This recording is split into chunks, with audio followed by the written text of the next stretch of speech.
que significa Jesus ser rei? Em Marcos, a resposta não vem com coroas de ouros nem tronos luxuosos, mas com um jumentinho, com o templo virado de cabeça para baixo e uma cruz. Oiê, meu nome é Sabrina BT e hoje vamos para o último vídeo da série O Evangelho de Marcos. Se você é novo por aqui, já se inscreve e ativa o sininho para também receber aí os novos estudos que a gente vai estar fazendo nesse canal. O ato 3 vai do capítulo 11 até o último capítulo do Evangelho de Marcos, que é o 16. E tudo começa com Jesus entrando em Jerusalém, daquela forma triunfante que a gente bem conhece. Jesus entra montado no jumentinho, que é um momento bem emblemático, né, dessa entrada. E esse momento é marcado também por um povo todo cantando Hosana. Hosana é uma palavra, uma expressão em hebraico. E a tradução dela é salva-nos, te pedimos, que é o que é citado em Salmo 118, 25, que é um salmo de Alel.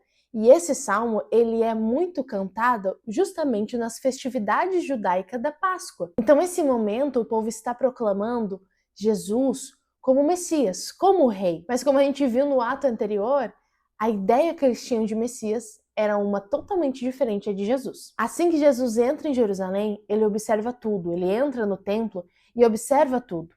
Mas diz a Bíblia que fica tarde, então ele vai para Betânia com os seus discípulos e ele passa a noite por lá. E no dia seguinte, ele volta àquele cenário do templo e ele encontra muitos cambistas, muitos mercadores ali mesmo, no pátio do templo, fazendo suas trocas, fazendo os seus escambos, fazendo as suas vendas. E aí Jesus tem uma atitude bem diferente do que a gente está acostumado a ler. Ele começa a derrubar as mesas, acabar com todo aquele comércio que estava acontecendo e até proíbe algumas pessoas de estarem atravessando o templo carregando objetos. Ali ele afirma essa autoridade e também interrompe o ato sacrificial que estava acontecendo ali no templo. A partir daí, inicia uma semana inteira de Jesus debatendo juntamente com os líderes religiosos sobre a sua autoridade, onde Jesus condenava os pecados e as hipocrisias desses líderes. E é no meio disso que eles se unem para tramar um plano para poder matar Jesus. No capítulo 13, Jesus vai fazer um anúncio.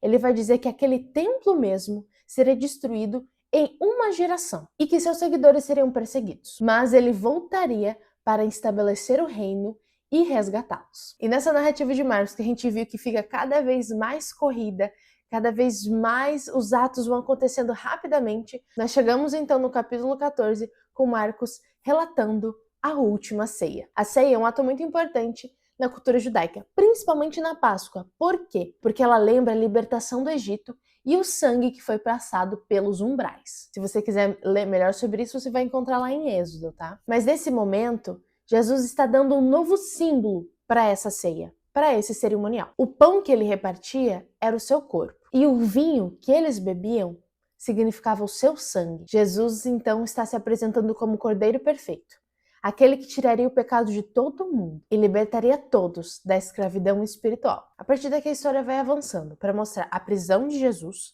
o julgamento pelo Sinédrio e por Pilatos e a crucificação. E algo interessante que a gente pode observar é que na crucificação, diferente do batismo, não há uma nuvem que desce sobre Jesus, mas um ambiente de trevas acontece. Uma voz não brada dos céus, mas é o próprio Jesus que clama antes da sua morte.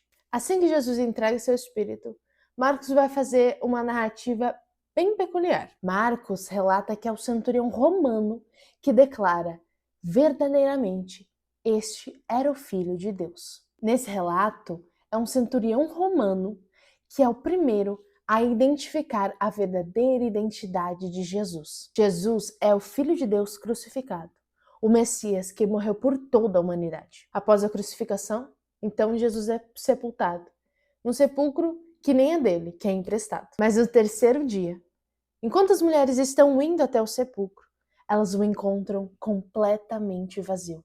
A pedra havia sido removida e não havia ninguém lá dentro. Imediatamente elas são surpreendidas por um ser celestial que anuncia que Jesus havia ressuscitado. Ele também diz para que elas vão até Galileia, que lá eles o encontrariam, assim como ele tinha dito.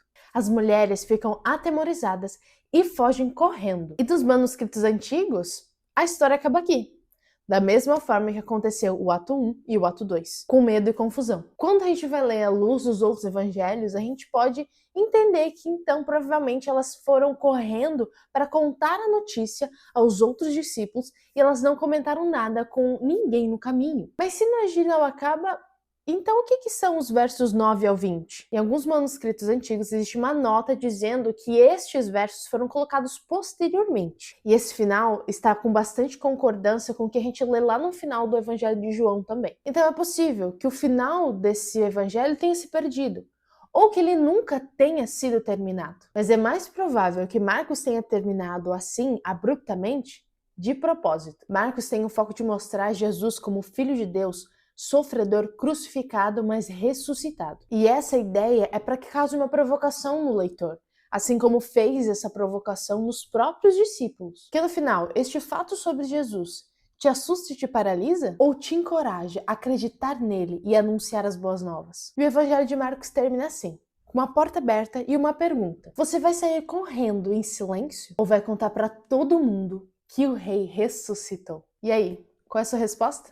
Me conta aqui nos comentários. E esse é um panorama geral do Evangelho de Marcos. Se você gostou, curte e compartilha com um amigo que também vai gostar desse estudo. Também comenta aqui qual que é o próximo livro que a gente deve estudar. E é isso. Um beijo da Sá e até a próxima!